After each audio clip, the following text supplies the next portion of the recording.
పళ్ళను బాగా తోమాలి, చక్కగా స్నానం చేయాలి.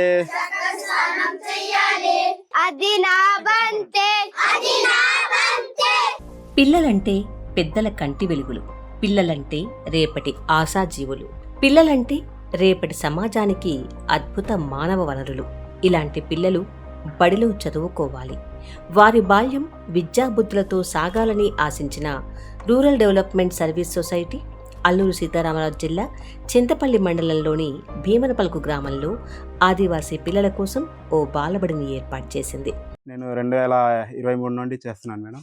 స్ట్రెంత్ 25 మెంబర్స్ ఉన్నారు మేడం. 3 వయసు నుండి 7 ఏజ్ వరకు ఉన్నారు మేడం. ఆ లెక్కలు కూడికలు అవి వచ్చేంత వరకు చెప్తాం మేడం. వాళ్ళ పేరెంట్స్ ఎక్కడైనా బయట జాయిన్ చేయమంటే గవర్నమెంట్ స్కూల్లో జాయిన్ చేస్తాం. 2024లో 12 మందికి జాయిన్ చేస్తాం మేడం గవర్నమెంట్ స్కూల్లో.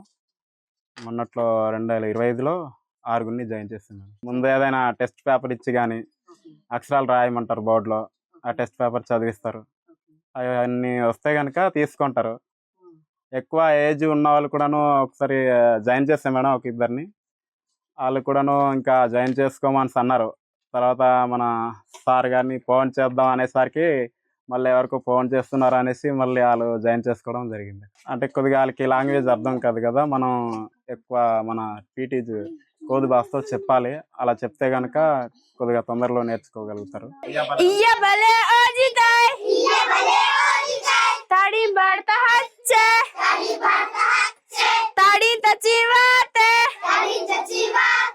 మాకు కోది భాష మాది పుట్టుక నుండే కోది భాష కదా మేడం.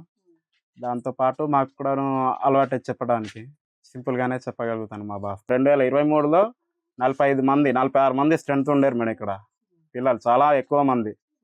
అప్పుడు బయట వరంలోనే అలా కూర్చోబెట్టేవాళ్ళమి. అప్పుడు కూడా బాగానే చదువుకున్నారు. దబ్బకి 2 ద్రాక్ష పండు ములన తలన నాకేం తెలుసు, ఆకుపచ్చ గులాబీ రంగు ఆఖరి పిల్లని పట్టుకోండి, ఏపులకి ద్రాక్ష. పేరెంట్స్ కూడా చాలా సంతోషపడ్డారు. ఇంకా ఇలాంటి స్కూల్ ఏర్పాటు చేయడం బట్టి మా పిల్లలు కూడా బాగా చదువుతున్నారు. మేము కూడా పనులు సక్రమంగా చేయగలుగుతున్నాం. పిల్లలు కూడా నీట్గా ఉన్నారు. ఇంతకు ముందు అయితే గాయాలతో ఉండేవాళ్ళు, కాళ్ళు రప్పులై ఆ చెట్ల కింద ఎక్కేసి పడిపోయేవాళ్ళు చాలామంది మేడం. కొందరు అలా చనిపోయే పరిస్థితి నుండి కూడా ఉన్నారు. అలా అవన్నీ చూసి ఇంకా స్కూల్ ఉంటే బాగుంటుంది కదా అనేసి అడిగేసరికి ఇంకా సార్ వాళ్ళు దేవుడి దేవాల ఇంకా ఈ యొక్క సంస్థను ఏర్పాటు చేయడంతో చాలా నీట్గా ఇప్పటి వరకు పిల్లలు బాగానే ఉన్నారు, బాగా చదువుతున్నారు. గులాబీ రంగు ఆఖరి పిల్లని పట్టుకోండి. ఇది మన పిల్లలు వాళ్ళ తల్లిదండ్రులే వచ్చి మన పిల్లల కోసం అనేసి నేను ఒకసారి మీటింగ్ పెడితేనేమో వచ్చి అందరు ఒకసారి ఒకరోజు వచ్చి షెడ్ కట్టడం అది చేశారు మేడం. చాలా సంతోషం అనిపించింది నాకు కూడా. ఇంకా పిల్లలు ఎండలో కూర్చోబెట్టేవాడిని, ఇది ఏర్పాటు చేయడంతో ఇంకా సేఫ్టీ అనిపించింది. పిల్లలు కూడా బాగా చదువుతారు. గతంలో ఇక్కడి పిల్లలకు ఎలాంటి స్కూల్ సౌకర్యం లేదు. ఇలాంటి చోట ఈ గ్రామంలోని పిల్లల కోసం ఒక బాలబడి ఉపయోగకరంగా ఉంటుందని సంస్థ భావించి ఈ ఏర్పాటు చేసింది. మొదట్లో ఇక్కడ కేవలం 6 బయటే పిల్లల చదువులు సాగేవి. కొద్ది రోజుల్లోనే గ్రామస్తులు, పిల్లల తల్లిదండ్రులు స్వచ్ఛందంగా ముందుకొచ్చి అందరూ కలిసి స్వయంగా ఇలా ఈ తరగతి గదిని నిర్మించడం విశేషం. ఇంకా నేనైతే ఇలాంటి పిల్లలు ఎక్కడైనా కానీ, ఇక్కడనే కాదు ఎక్కడైనా అవకాశం ఉంటే గనక పిల్లలకి ఇంకా చదువు చెప్పాలని అనుకుంటున్నాను మేడం. గతంలో పిల్లలకు స్కూల్ లేక గ్రామంలోనే ఆడుకోవడమో లేక అమ్మ నాన్నల వెంట వ్యవసాయ పనులకు వెళ్లడమో జరిగేది. దాంతో పిల్లలు పెరిగి పెద్దవాళ్లవుతున్నా కనీస అక్షరజ్ఞానం లేకపోయేది. ఇప్పుడు తమ పిల్లలు చదువుకోవటం, పై తరగతులకు వేరే గ్రామాలకు వెళ్లడం చూస్తుంటే తమకు చాలా సంతోషంగా ఉందని ఈ గ్రామస్తులు తమ ఆనందాన్ని వ్యక్తం చేస్తున్నారు. మా పిల్లలు ఇక్కడ చదువుతూ బాగానే ఇంటికి కూడా వచ్చి వర్క్ చేస్తున్నారు మేడం. వాడు ముందు అయితే చాలా సిద్ధంతో ఉండేవాళ్ళు, ఇప్పుడు చక్కగా ఇంటికి వచ్చి అలా పేరు రాస్తూ ఉంటున్నారు మేడం. పట్టాణ డొంకాణ హజీ నెహకి సదవి నిర్నేటిని స్కూల్ మనకి मगे नहीं की मजा आने चोर दिन स्कूल के हिलाते चोर दिन स्कूल हिलाते काबाड़ते की मगे चोर दिन मास्टर वाले सीन मास्टर सार वाले मगे बीड़ाणी बागा सदी खींचने की मगे स्कूल ता बाही न की बीड़ा के बाग सदवी नहीं की ते सारवा ने चले लेकी సారు పౌన్కి రప్పించి రాష్ట్ర విభజన తర్వాత ఏర్పడిన మండలాల్లోని గ్రామాలివి. విభజన తర్వాత ఈ లోతట్టు గ్రామాల్లో ఎలాంటి స్కూల్స్ ఏర్పాటు చేయలేదు. దాంతో పిల్లలు అడవిలోకి వెళ్లటం, ప్రమాదాలకు గురి కావటం, అనారోగ్యాల బారిన పడేవారు. ఈ పరిస్థితులు గమనించి ఆర్డీఎస్ఎస్ సంస్థ తరపున సర్వే చేసి ఇలాంటి 10 గ్రామాల్లో పాఠశాలలు ఏర్పాటు చేశారు. 2021 నుండి ఇప్పటి వరకు బాలబడుల్లో చదువుకున్న 260 మంది పిల్లల్ని ఆశ్రమ పాఠశాలల్లో చేర్పించారు. తిరిగి కొత్త పిల్లల్ని బాలబడుల్లో చేరుస్తున్నారు.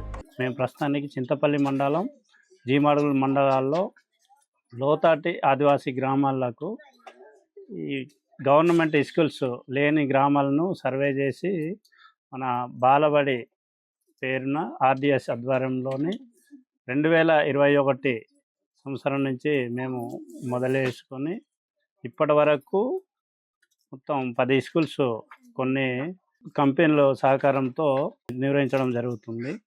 అలాగే 2021 నుంచి ఇప్పటి వరకు 260 మంది పిల్లల్ని ఆడ మగని కూడా జాయినింగ్ అంటే ఆశ్రమ పాఠశాలలో రెసిడెన్షియల్ స్కూల్స్కి మేము జాయినింగ్ చేయడం జరిగింది. జాయినింగ్ చేస్తూ మళ్ళీ కొత్త పిల్లల్ని మన బాలబడిలో చేర్చుకుంటూ ఈ స్కూల్స్ని మేమైతే ముందుకు సాగిస్తూ ఉన్నాము. ఆదివాసీలు అంటే ఇక్కడ చాలా కుటుంబాలు ఉన్నాయి. అందులో ముఖ్యంగా కోందు కుటుంబాలను సెలెక్ట్ చేసుకొని ఇదైతే అత్యధిక వెనుకబడిన కుటుంబాలు కాబట్టి మేము వీళ్ళని సెలెక్ట్ చేసుకొని కొంతవరకు కువి, తెలుగు, ఇంగ్లీష్ చిన్న చిన్న పదాలు, అక్షరాలు, అంకెలు ఇట్లాంటివైనా కొంత సాధ్యం వరకు నేర్పించి గవర్నమెంట్ స్కూల్లోని జాయినింగ్ చేయడానికి అవకాశం ఉంటుందన్న ఉద్దేశంతోనే అదే గ్రామానికి చెందిన అదే భాష కువి లాంగ్వేజ్తో చదువుకొని ఒక ఇంటర్ 10th చదువుకున్న వాలంటీర్ సెలెక్ట్ చేసుకొని టీచర్గా నియమించి ఈ బాలబడి స్కూల్స్ని నిర్వహించడం జరుగుతుంది. స్వచ్ఛంద సంస్థల శక్తియుక్తులు ఎప్పుడూ పరిమితంగానే ఉంటాయి. అందుకే ప్రభుత్వం ముందుకొచ్చి ఇలాంటి గోండు కుటుంబాలు అధికంగా ఉన్న గ్రామాల్లో పాఠశాలలు ఏర్పాటు చేస్తే మరింత మందికి బాగుంటుంది అంటున్నారు సంస్థ కోఆర్డినేటర్ భాస్కర్ రావు. నేను ఆదివాసీ బిడ్డనండి, వ్యక్తినే. ఇక్కడ కోఆర్డినేటర్గా అవకాశం ఇవ్వడం మేమైతే చాలా సంతోషంగా ఉంది. మొదటి గ్రామాల్లో పిల్లలు ఎక్కువ పెంట కుప్పల్లో ఆడుకోవడం, మట్టిలో ఆడుకోవడం, ఏమనంటే అడవిలోకి పోవడం, ఊరికేనే పని లేకుండానే వెళ్ళిపోయి వాళ్ళు రకరకాల జబ్బులు తెచ్చుకోవడం, కాలు జారి పడిపోయి చేయిలు విరిగిపోవడం, కాలు విరిగిపోవడం, కాలు దెబ్బకి వెళ్ళడం, దెబ్బలు తగిలినా కానీ హాస్పిటల్కి వెళ్ళలేని పరిస్థితి చేస్తున్న గ్రామాల్లో అయితే మార్పు అయితే ఖచ్చితంగా తీసుకొచ్చామని మేమైతే పూర్తిగా నమ్ముతున్నాం. ఎందుకంటే ఆ రోజుల్లో ఈ ఒళ్ళంతా మట్టితో ఉన్న పిల్లలు ఈరోజు ఇంత నీట్గా ఉన్నారంటే కారణం బాలబడి అని అయితే నేను చెప్పుకోగలుగుతున్నాను. ఎందుకంటే బాలబడి లేని గ్రామాల్లో ఇంకా స్కూల్స్ లేని, గవర్నమెంట్ స్కూల్స్ లేని గ్రామాలు ఉన్నాయి. ఇట్లాంటి పరిస్థితుల్లో ఉన్నప్పుడు కూడా ఇప్పుడు వెళ్ళి చూస్తే బాధ అనిపిస్తుంటుంది. అయ్యో ఇలాంటి దగ్గర కూడా మేము అవకాశం ఇస్తే బాగున్నాం, కానీ మాకు అక్కడ సపోర్టెడ్ అంతా ఉంటే మేము చేయగలం. ఈ పిల్లలు మట్టిని ప్రేమించాలి, అలాగే అక్షరాలతో ఆడుకోవాలి. ఈ పిల్లలు అడవి ఒడిలో ఎదగాలి, అలాగే చదువుల జ్ఞానంతో ఆధునిక సమాజంలో బతకాలి. ఈ పిల్లలు తమకున్న సహజ జ్ఞానాన్ని వారసత్వంగా నేర్చుకోవాలి. అలాగే ఈ పిల్లలు ప్రకృతి జ్ఞానాన్ని వారసత్వంగా నేర్చుకోవాలి. అలాగే ఆధునిక సమాజంలో పోటీపడి ఎదగాలి. ఇదే ఆర్డీఎస్ఎస్ ఉద్దేశం. ఈ మంచి పనిలో కలిసొచ్చే సమూహాలతో కలిసి అడుగులు వేయాలి.